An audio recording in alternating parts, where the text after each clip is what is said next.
Yes, Chuck, a very serious accident this morning. We are on the side of I-85 on the northbound lanes. I want to give you a look at what's going on. A very active scene right next to the transportation center. This is where transit police park. As you can see, these are the people. This is the police service that protects the transit center. It's normally a big hub. Look at the damage they sustained during the protest last night. If you turn to the right, you can see just a number of media members from all across the nation covering what's going on. This is big news. This is a big deal. It's something that no one expected to happen here in the QC. If you take a look right here, you can see more of signs of the protests from last night, more items being vandalized, more businesses, buildings being vandalized. This is the epicenter. Charlotte-Mecklenburg Police Department stepped in and used tear gas to get those people off the highway, off the expressway. They have now headed to this Walmart. This was a couple hours ago when this happened. Let me step out the way so you can see what's going on at this time. The building is still smoldering and smoking, but right now these firefighters are battling freezing temperatures. Let me step out the way here. Yes, Paige, we are in the full swing of a murder investigation here in Northwest Charlotte, where CMPD has confirmed that one person has been shot to death with multiple gunshot wounds. Wow, Felicia Lawrence is live in Charlotte, North Carolina with all the details. Good morning, Felicia. What can you tell us? Good morning. Yes, we are waiting to see if this teenager could be let out of jail, even after he admitted to planning an ISIS-style terror attack. Now, the South Carolina Parole Board could make that decision later today, but here's what we know at this point. Exactly, Paige. As we all just heard, they're a very emotional, polarizing issue for people in our area. And now Charlotte Mayor Jennifer Roberts expressing her discontent for the state leader's decision to overhaul the non-discrimination ordinance. No, don't. Watch it. Don't do it. Don't do it. Okay. Wait. She did it. Why was I scared, though? That really doesn't make any sense. I was like legit scared. Okay, we're going to send it back to you guys. As you can see, we're hanging out. I feel so honored, met one of 8 master builders in the world. Honey, if you haven't laid in a pile of Legos, you haven't lived. We're hanging out at the 7th annual Lego Kids Fest. Felicia Lawrence from Fox affiliate WJZY is live outside the stadium in Charlotte for us today. So is the game going to go on?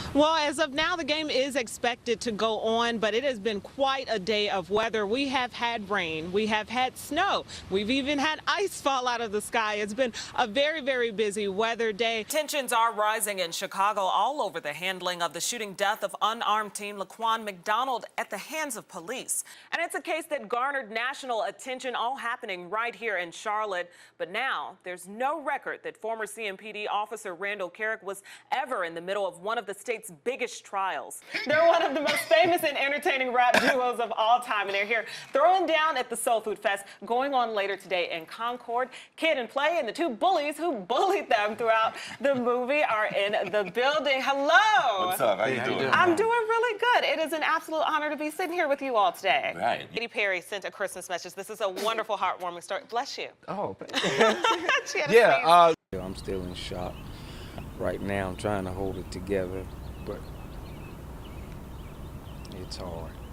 Tragedy strikes a Salisbury family. A 38-year-old mother of 4 was killed during a home invasion. She was a loving mother, loving sister, hardworking, loved her family. Family was first. That was a top priority.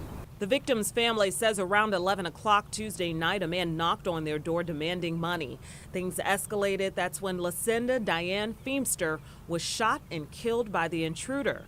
Her mother, also home at the time, was hit in the head with a gun. She's recovering from minor injuries. It just doesn't make any sense for this to happen. Feemster, the mother of 3 girls and 1 son, lived in the complex for the past 4 years and had plans to make a down payment on a home. But now, her family in mourning over her death. A neighbor tells Fox 46 Charlotte he's not shocked this happened in their neighborhood. I can't say that I'm entirely shocked because of, a different mindset, has come into the community at large, and not only here, but other areas. Now this family adjusting to their new normal and also pleading with the community to help bring justice for their murdered loved one. just let somebody know something so we can get this situation rectified, bring the right people to justice. And it's just time for this senseless crimes in Salisbury, North Carolina to stop. It's just too much. In Salisbury, Felicia Lawrence, Fox 46 Charlotte.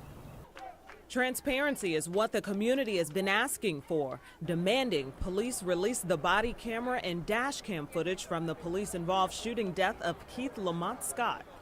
After having a conversation with the State Bureau of Investigations, the lead agency in the investigation at this point, I've decided that we're at a stage where I can release additional information without adversely impacting their investigation.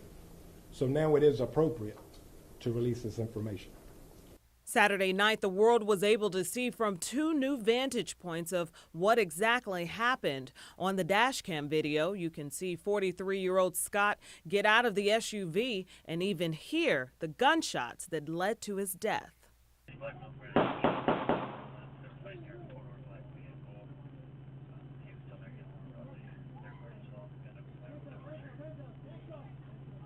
On an officer's body camera, we can get a closer look as to what exactly officers were seeing and hear Scott's chilling last few gasps of air.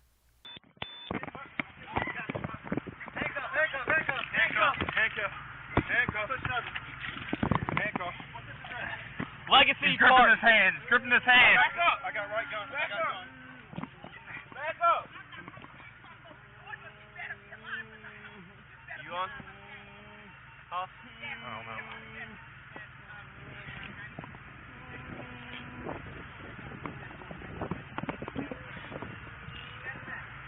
Hey.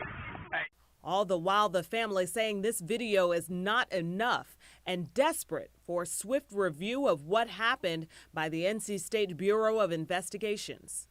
When I look at the dash cam footage, I don't see anything there, in my opinion, that would lead to him losing his life.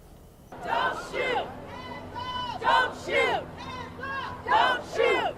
And a community taking to the streets for a 5th night, looking for answers in hopes of receiving equality and justice. Tell me what you need, what you really need. Justice! Tell me what you want, what you really want. Justice! Felicia Lawrence reporting, Fox 46 Charlotte.